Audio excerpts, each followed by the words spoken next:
നിങ്ങൾ ശ്രദ്ധിച്ചിട്ടുണ്ടോ? അതായത് കടയിൽ ചെന്ന് ഫോൺ വാങ്ങുന്നവരുണ്ടല്ലോ, ഭൂരിഭാഗം ആൾക്കാരും അവസാനം പോയി വാങ്ങുന്നത് ഒരു സാംസങ് ഫോൺ ആയിരിക്കും. ഇത് എന്തുകൊണ്ടാണ് എന്ന് ചോദിച്ചു കഴിഞ്ഞാൽ ഇതിൽ ഒരു പ്രധാനപ്പെട്ട കാരണം എന്ന് പറയുന്നത് സാംസങ് ഫോണിലുള്ള ക്യാമറയാണ്. ഫോർ എക്സാമ്പിൾ, 1,00,000 രൂപയുടെ ഫോണിൽ എടുത്തിരിക്കുന്ന ഒരു ഫോട്ടോ ആയിക്കോട്ടെ, 1000 രൂപയുടെ ഒരു സാംസങ് ഫോണിൽ എടുത്തിരിക്കുന്ന ഫോട്ടോ ആയിക്കോട്ടെ, രണ്ട് കാണാൻ രസമുണ്ട്. വെയിറ്റ്, ആക്ച്വലി ഇത് രണ്ടും 1000 രൂപയുടെ ഫോണിൽ എടുത്തതാണ്. തെറ്റിപ്പോയതല്ല, ഞാൻ 1000 എന്ന് തന്നെയാണ് പറഞ്ഞത്. അതെന്താണ് എന്ന് ഞാൻ വിശദമായിട്ട് പറഞ്ഞുതരാം. സോ ഇതാണ് സാംസങ് ഗാലക്സി A17 5G.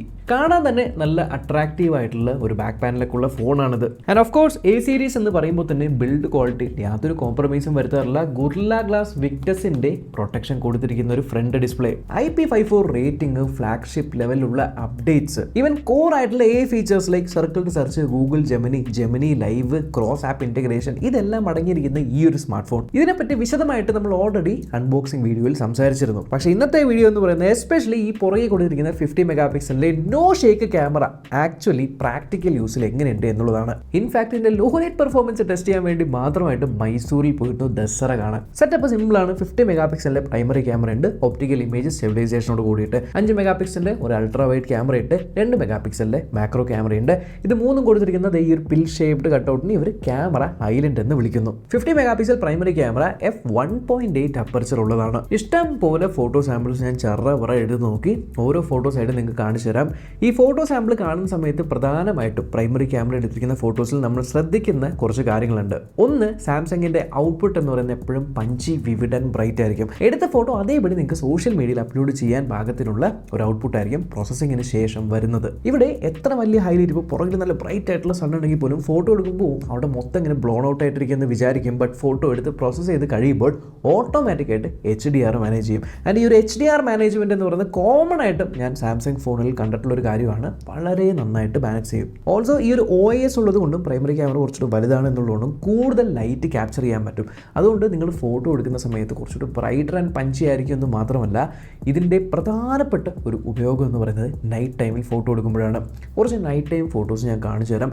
എന്ത് രസമായിട്ടാണ് നൈറ്റ് ടൈം ഫോട്ടോസ് എടുക്കുന്നത് നോക്കിയേ. യാതൊരു ഗ്രെയിൻസും ഇല്ല, നല്ലൊരു ഫീലോട് കൂടി തന്നെ നമുക്ക് ഫോട്ടോസ് നൈറ്റിൽ എടുക്കാൻ പറ്റുന്നുണ്ട്. ഇനി OIS കാരണം നൈറ്റിൽ നല്ല ഫോട്ടോസ് ക്യാപ്ചർ ചെയ്യാൻ പറ്റും. കുറച്ചുകൂടി കൂടുതൽ ലൈറ്റ് കയറും എന്ന് മാത്രമല്ല, വീഡിയോസ് നോർമലി നിങ്ങൾ ഷൂട്ട് ചെയ്യുവാണെങ്കിൽ പോലും വീഡിയോസ് നല്ല സ്റ്റേബിൾ ആയിട്ടുള്ള വീഡിയോസാണ് കിട്ടുന്നത്. ഇനി no shake camera actually shake ഉണ്ടോ ഇല്ലയോ എന്ന് ടെസ്റ്റ് ചെയ്യാൻ വേണ്ടി ഞാൻ വാക്കിംഗ് ചെയ്തുകൊണ്ട് ഒരു വീഡിയോ എടുത്തു, റണ്ണിങ് ചെയ്തുകൊണ്ടും വീഡിയോ എടുത്തു. നിങ്ങൾക്ക് ഇവിടെ കൃത്യമായിട്ട് കാണാം, ഞാൻ വളരെ സ്പീഡിൽ ഓടിയിട്ട് പോലും ഫൂട്ടേജിൽ അങ്ങനെ കാര്യമായിട്ടുള്ള ജെർക്കും കാര്യങ്ങളൊന്നുമില്ല. സ്മൂത്തായിട്ട് ബാലൻസ് ചെയ്യുന്നുണ്ട്. നടന്നുകൊണ്ടെടുക്കുന്ന വീഡിയോ ആണെങ്കിൽ അതിനേക്കാളും സ്മൂത്ത് ആയിട്ടുണ്ട്. വിച്ച് മീൻസ് ബാലൻസിങ് അഥവാ ഒപ്റ്റിക്കൽ ഇമേജ് സ്റ്റെബിലൈസേഷൻ ശരിക്കും നല്ലപോലെ ഇതിൽ വർക്ക് ചെയ്യുന്നുണ്ട്. എന്നിട്ട് ഈവൻ നൈറ്റ് ടൈമിൽ ഞാൻ ഷൂട്ട് ചെയ്തിരിക്കുന്ന ഒരു വീഡിയോ കാണിച്ചു തരാം. നൈറ്റ് ടൈം വീഡിയോസ് പോലും ഇതിനകത്ത് പോസ്റ്റ് പ്രോസസ്സിംഗ് ആയിക്കോട്ടെ, ഗ്രെയിൻസ് യാതൊന്നും തന്നെ ഇല്ല. നല്ല പോലെ ഇത് ലൈറ്റ് ക്യാപ്ചർ ചെയ്യുന്നുണ്ട്. Visuals are amazing. So camera wise primary ക്യാമറയുടെ performance's very nice for the price. പക്ഷേ ഈ അൾട്രാ വൈഡ് എങ്ങനെയുണ്ട്? 5 മെഗാ പിക്സലിൻ്റെ ആണല്ലോ എന്ന് ചോദിച്ചാൽ f2.2 അപ്പർച്ചറിനാണ് വരുന്നത്.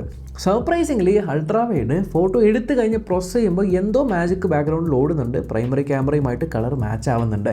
പ്രൈമറി ക്യാമറയിൽ കിട്ടുന്ന അതേ ഒരു ഫീൽ, അതേ ഒരു ടോൺ തന്നെ ഈ ഒരു അൾട്രാ വൈഡിൽ എടുത്തിരിക്കുന്ന ഫോട്ടോസിനും വരുന്നുണ്ട്. നോട്ട് ജസ്റ്റ് ദാറ്റ്, ഈവൻ ഞാൻ നൈറ്റ് ടൈമിൽ വരെയും അൾട്രാ വൈഡ് എങ്ങനെയുണ്ടെന്ന് ടെസ്റ്റ് ചെയ്യാൻ വേണ്ടി നൈറ്റ് ഫോട്ടോസ് എടുത്തു. അതിൽ പോലും ഗ്രെയിൻസ് കാര്യമായിട്ട് കാണുന്നില്ല എന്നുള്ളതാണ്. യൂസബിൾ ആയിട്ടുള്ള പ്രൈമറി ക്യാമറ പ്ലസ് യൂസബിൾ ആയിട്ടുള്ള ഒരു അൾട്രാ വൈഡ് ക്യാമറ തന്നെയാണ്. സോ ഈ 5 മെഗാ പിക്സൽ കേട്ടിട്ട് 5 ഉള്ളൂ എന്ന് ചിന്തിക്കേണ്ട ആവശ്യമില്ല. ഔട്ട്പുട്ടിൽ കാണുന്ന സമയത്ത് ഇത് 5 മെഗാ പിക്സലാണ് എന്ന് നമ്മളെ കൊണ്ട് പറയിപ്പിക്കില്ല. So it's a great camera. അടുത്ത ഒരു 2 മെഗാ പിക്സലിൻ്റെ ഒരു മാക്രോ ക്യാമറയാണ്. 2 മെഗാ പിക്സൽ മാക്രോ ക്യാമറയാണ്. മാക്രോ ആണ് എന്നുള്ളതുകൊണ്ട് നമ്മൾ അടുത്ത് പോയിട്ടാണ് ഫോട്ടോ എടുക്കുന്നത്. സോ അടുത്ത് പോകുന്നുണ്ട് എന്നുള്ളതുകൊണ്ട് 2 മെഗാ പിക്സൽ അത്യാവശ്യം ഡീറ്റെയിൽസ് ക്യാപ്ചർ ചെയ്യുന്നുണ്ട്. കുറച്ചുകൂടി നന്നായിട്ട് മാക്രോ ഫോട്ടോ എടുക്കണമെന്നുണ്ടെങ്കിൽ നിങ്ങളൊരു ലൈറ്റ് സോഴ്സ് ഒന്നിലെ ഫ്ലാഷ് ഓൺ ആക്കിയിട്ട് എടുക്കുക, അല്ലെങ്കിൽ നല്ലൊരു ബ്രൈറ്റ് ആയിട്ടുള്ള ലൈറ്റ് നമ്മൾ കാണിച്ചിട്ട് ഫോട്ടോ എടുത്ത് കഴിഞ്ഞാൽ ഇത്തരത്തിൽ നിങ്ങൾക്ക് മാക്രോ ഫോട്ടോസ് ഷൂട്ട് ചെയ്യാനായിട്ട് പറ്റും. ഇനി ഫ്രണ്ടിൽ വരുന്ന സമയത്ത് ഫ്രണ്ടിൽ ഈ ഒരു ഇൻഫിനിറ്റി യു കട്ടൗട്ടിൻ്റെ അകത്താണ് 13 മെഗാ പിക്സലിൻ്റെ സെൽഫി ക്യാമറ വന്നിരിക്കുന്നത്.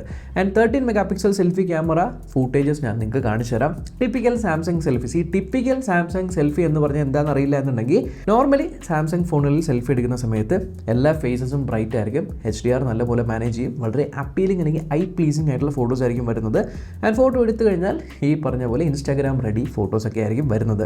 ആ സെയിം കളർ ടോൺ തന്നെ ഇതിലും വരുന്നുണ്ട് ഫ്രണ്ട് ക്യാമറയിൽ. ഇത് ഒരു F2.0 സെൻസറാണ്. ഫ്രണ്ടിലും നിങ്ങൾക്ക് വീഡിയോസ് ഷൂട്ട് ചെയ്യാൻ പറ്റുന്നുണ്ട്. ആൻഡ് ഫ്രണ്ട് വീഡിയോ സാമ്പിൾ ഇത് ഏകദേശം ഇതേപോലെയാണ്. ഇതിലും നിങ്ങൾക്ക് HDR മാനേജ് ചെയ്യുന്നത് കാണാൻ പറ്റുന്നുണ്ട്. ഇനി വേറൊരു കാര്യം ഞാൻ നോട്ടീസ് എന്താ വെച്ചാൽ, ഇപ്പോൾ ഇതിൽ ഫോട്ടോ നമ്മൾ എടുക്കുന്നുണ്ടല്ലോ, എൻ്റെ മുന്നിൽ ഉപയോഗിച്ചിരിക്കുന്ന ഡിസ്പ്ലേ ഇൻഫിനിറ്റി U ഡിസ്പ്ലേ ആണ്. എന്നാൽ സൂപ്പർ ആമോലെഡ് ഡിസ്പ്ലേ ആണ്. സൂപ്പർ ആമോലെഡ് ഡിസ്പ്ലേ ആയതുകൊണ്ട് തന്നെ എടുത്ത് നമ്മൾ കാണുമ്പോൾ വളരെ അപ്പീലിംഗ് ആണ്. കണ്ടു കഴിഞ്ഞാൽ നല്ല രസമുണ്ട്.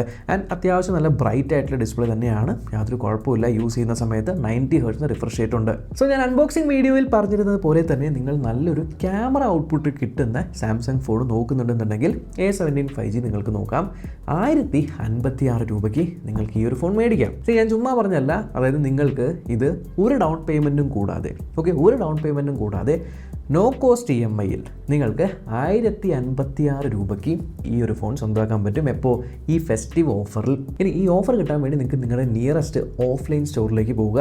അവിടെ പോയി കഴിഞ്ഞാലാണ് നിങ്ങൾക്ക് ഈ ഒരു ഫോൺ ഞാൻ ഈ പറഞ്ഞ സ്കീമിൽ സ്വന്തമാക്കാനായിട്ട് പറ്റുന്നത്. സോ നല്ല ക്യാമറയുള്ള ഫോൺ നിങ്ങൾക്ക് ഈ ഒരു EMI ഫ്ലെക്സിബിലിറ്റിയോട് കൂടി, നോ കോസ്റ്റ് EMI ഫ്ലെക്സിബിലിറ്റിയോട് കൂടി നിങ്ങൾക്ക് എടുക്കണം എന്നുണ്ടെങ്കിൽ ഡെഫിനറ്റ്ലി നിങ്ങൾക്ക് സാംസങ്ങിൻ്റെ A17 5G കൺസിഡർ ചെയ്യാനായിട്ട് പറ്റും. ഇനി ക്യാമറ റിവ്യൂ അല്ല, ഡീറ്റെയിൽഡ് ആയിട്ട് ബാക്കിയുള്ള കാര്യങ്ങൾ അറിയണമെങ്കിൽ മറ്റേ വീഡിയോ നിങ്ങൾക്ക് ചെക്ക് ചെയ്യാം. അതിൻ്റെ ലിങ്ക് ഞാൻ വേണമെങ്കിൽ ഇവിടെയോ അല്ലെങ്കിൽ ഡിസ്ക്രിപ്ഷനിലോട്ടേക്കാം. അത്രയുള്ള ഒരു വീഡിയോ. അടുത്ത വീഡിയോ കാണാം. ബൈ.